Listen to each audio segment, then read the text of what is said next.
हिंदी में बोलूँगा। एक छोटा सा पहले स्टार्ट करते हैं कि भाई हम सबको मालूम है वर्ल्ड में 7 वंडर्स ऑफ द वर्ल्ड हैं। तो आप लोग जरा बोल सकते हैं वंडर्स ऑफ द वर्ल्ड क्या क्या है?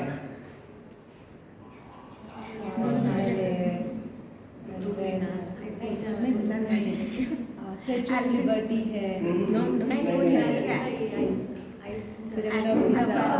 Taj Mahal, pyramids of Egypt, hanging garden of Babylon, great wall of China, etcetera etcetera etcetera. वो इतना इंपॉर्टेंट नहीं है। Important is the 8th wonder.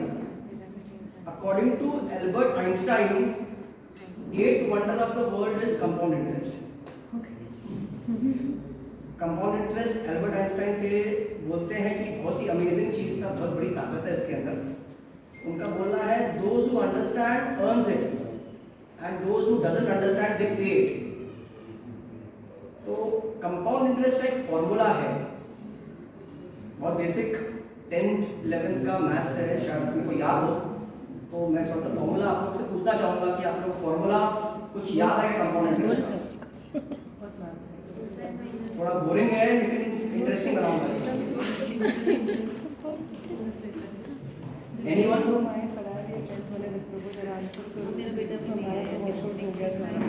Compound interest को मराठी में चक्रवृद्धि ब्याज बोलते हैं। इतना मराठी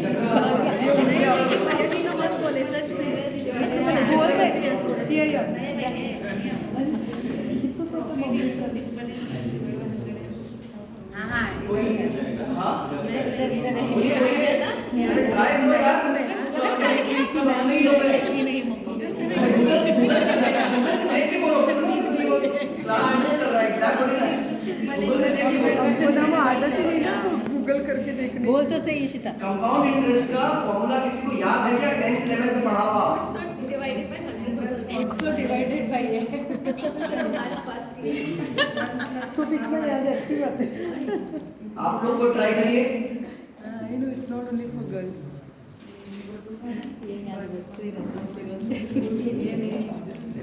अकेडमी में कौन फर्स्ट सेकंड थर्ड रहा? 10th 11th सब बैक बेंचर्स कोई सब बैक बेंचर्स। चलो मैं बोलूं खर्चा का फॉर्मूला जो बता। कंपाउंड इंटरेस्ट का फॉर्मूला बहुत सिंपल है। अमाउंट जो आता है amount is equal to principal into 1 plus r upon 100 raise to n। ठीक है, इसमें r is rate of interest, n is number of years. तो वेरिएबल्स कितने हुए इसमें? 2 हुए, r और n। तो हमारे हाथ में क्या है? हमारे हाथ में r है कि n है? क्योंकि अमाउंट तो हमारे हाथ में है कि हमने कितना पैसा लगाया, प्रिंसिपल कितना लगाया, वो डेफिनेटली है। हमारे हाथ में क्या r है कि n है? रेट हमको पता नहीं कि क्या रेट से कम पैसा कंपाउंड करेगा, तो हमारे हाथ में n is the number of years. तो आप जितना जल्दी चालू करते हो लाइफ में उतना ज्यादा आप पैसे को अपना कंपाउंड बढ़ा कर सकते हो। एक छोटा सा एग्जांपल देता हूँ कि किसी को अगर 10x पैसा करना है 10 साल में, तो इट इज 26%। आप 26% CAGR करते हो तो that is 10x in 10 years। आपने अगर 1 लाख लगाया तो वो 10 साल में 10x बन जाएगा 26% से। लेकिन वही अगर आप 21-22 कर दोगे तो 10x नहीं बनता है, बहुत कम हो जाता है। आप गूगल करके उसका वो देख लेना। तो एक एक पॉइंट इंपॉर्टेंट है रेट का, परंतु वो हमारे हाथ में नहीं है हम कितने पैसे से कंपाउंड कर सकते हैं। Compounding is not in our hand of the rate, but what is in our hand is the n, number of years. तो हम जितना जल्दी चालू करें उतना दैट विल बी बेनिफिशियल। अब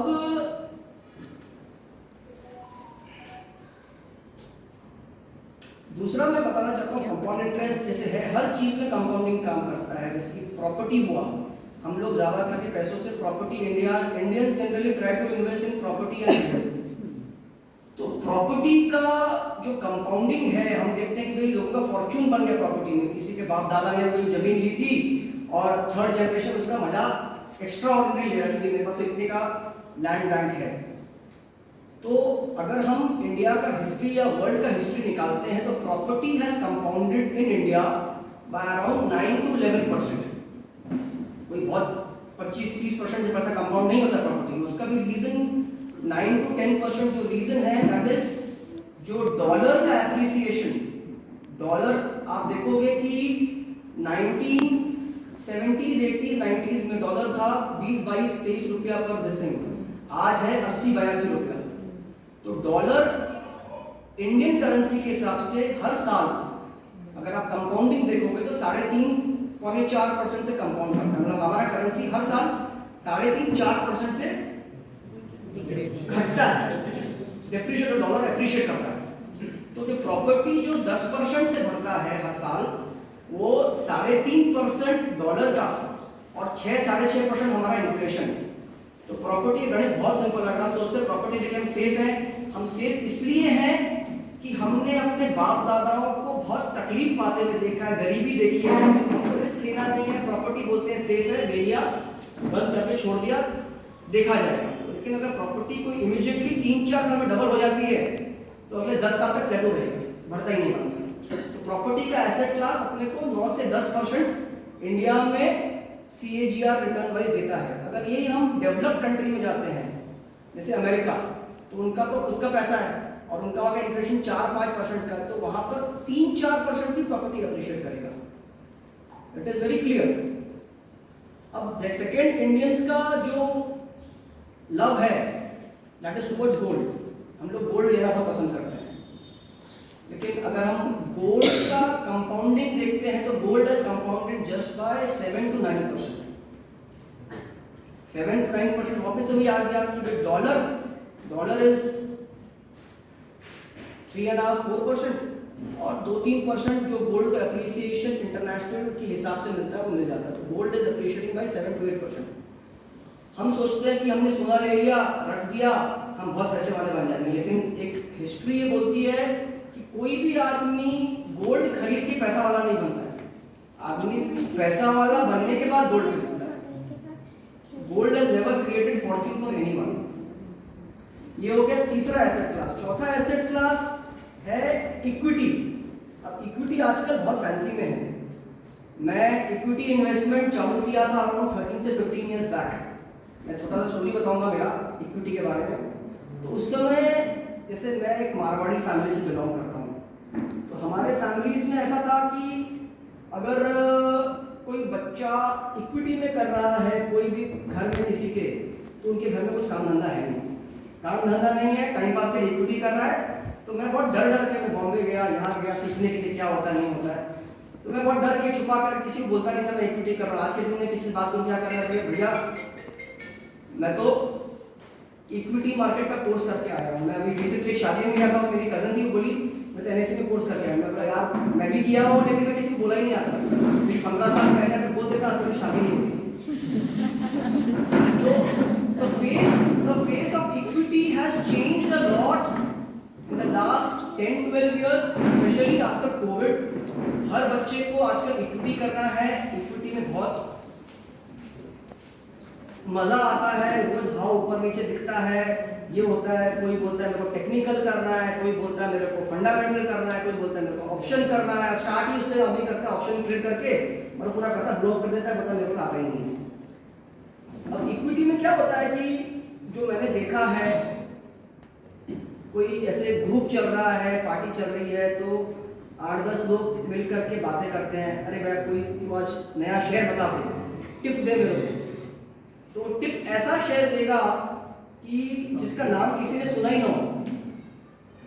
कि भाई अगर मैंने टिप दे दिया कि भाई तू रिलायंस ले ले, तेरे को क्या बोलते सभी को मालूम है, ऐसा क्या टिप दे रहा तुम लोग, या HDFC बैंक ले, तो कोई भी आदमी HDFC बैंक रिलायंस बोलना ही नहीं चाहता। वो बोलेगा कोई JP पावर या कोई ऐसा अजीबोगरीब नाम कि जिसमें किसी ने सुना ही नहीं हो, और मेरा पैसा उसी में ही 5-10 गुना हो जाएगा। ऐसा होता नहीं है। फॉर्च्यून्स इक्विटी में जिसने भी बनाया है लॉन्ग टर्म इन्वेस्टिंग करके, वो आदमी सिर्फ और सिर्फ अच्छे ग्रेट कंपनीज को लंबे समय तक होल्ड करके डब्बे में बंद कर दिया, तो उसका पैसा अनाप शनाप बन जाता है।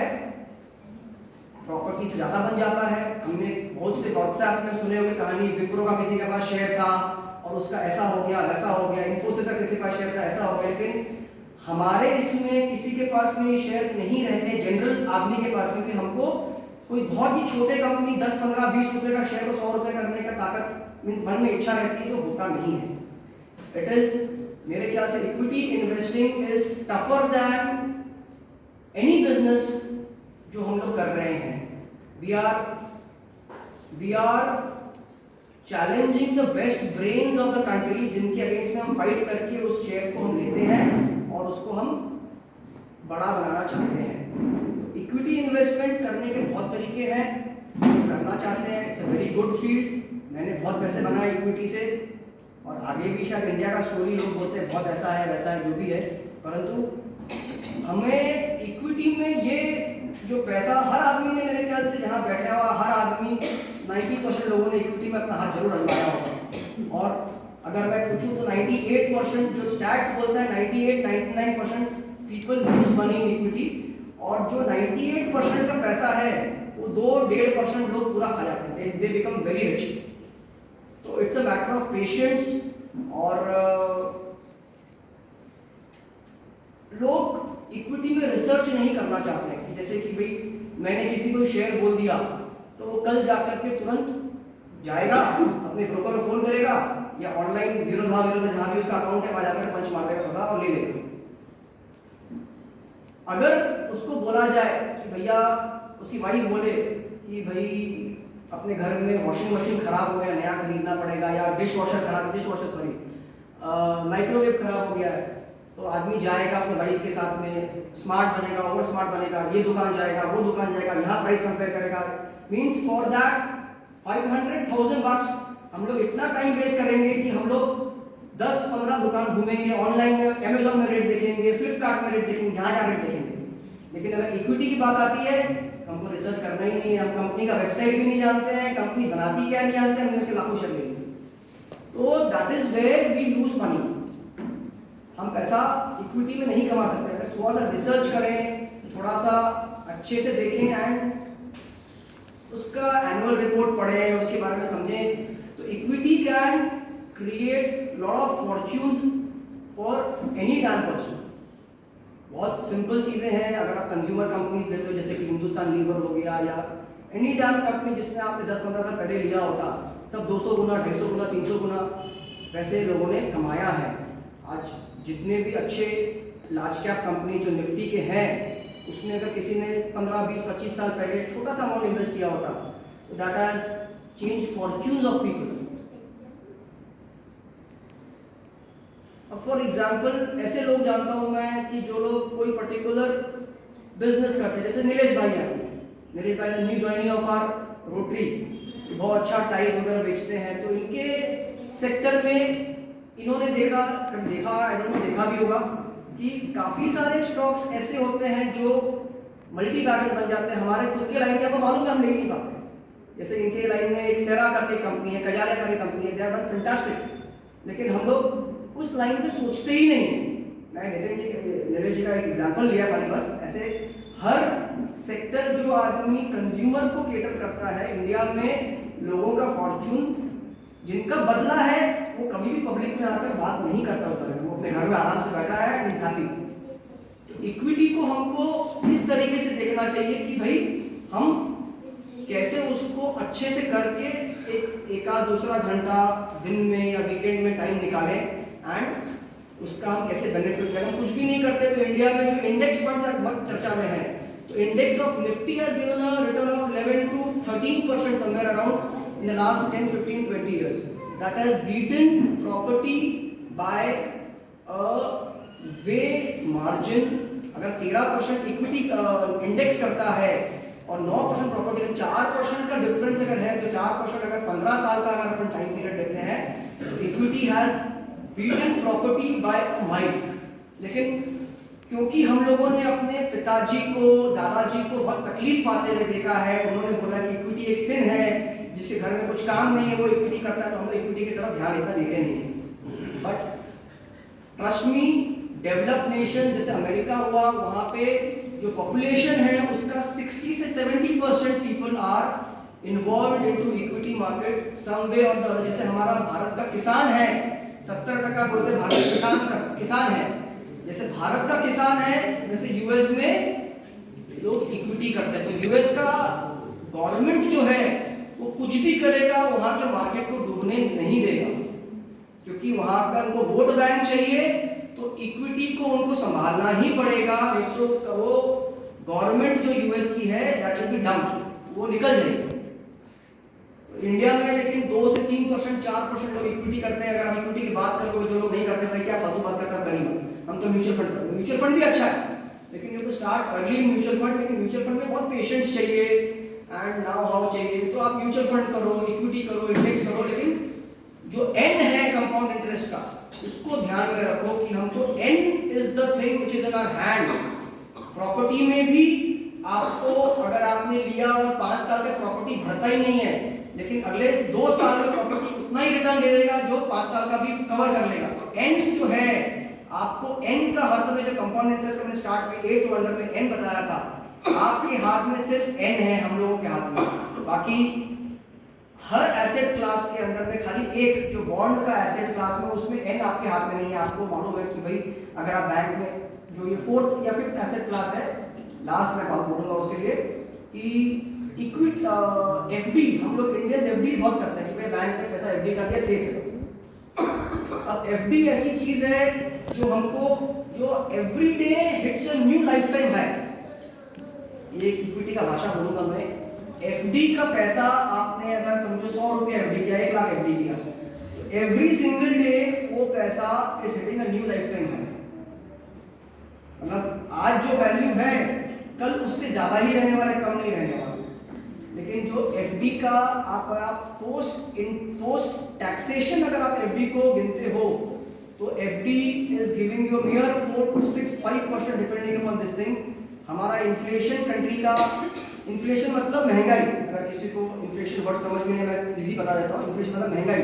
तो हमारी महंगाई 6, 6.5, 7% से बढ़ रही है। अब एफडी में 5% कमा रहे हैं, तो हम हर साल 2% से कंपाउंडिंग तरीके से गरीब बन रहे हैं।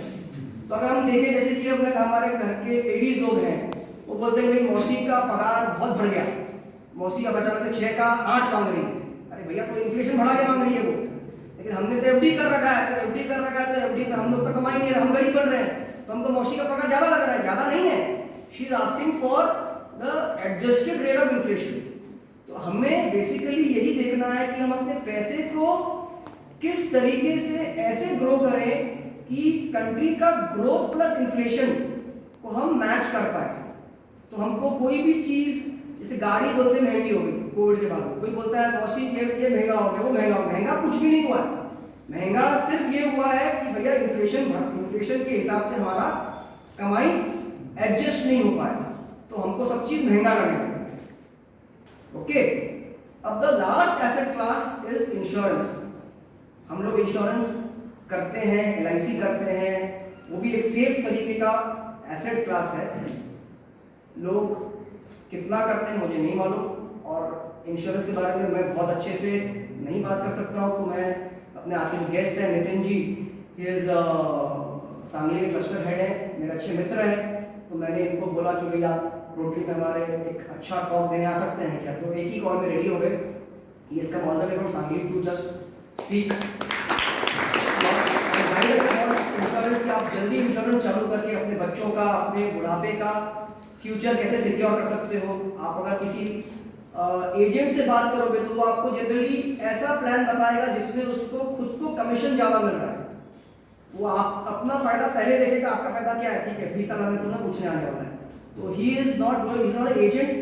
ये एक नॉन बैंक के लिए काम करते हैं, HDFC लाइफ के लिए काम करते हैं। तो जो भी ये राय दे के बताएंगे that will be most genuine. तो मैंने सोचा कि भाई ही will be the right person. तो I will like ask Nitin to come forward, और जो भी थोड़ा बहुत मैंने बताया है आप लोगों को समझ में आया तो गुड। Thank you.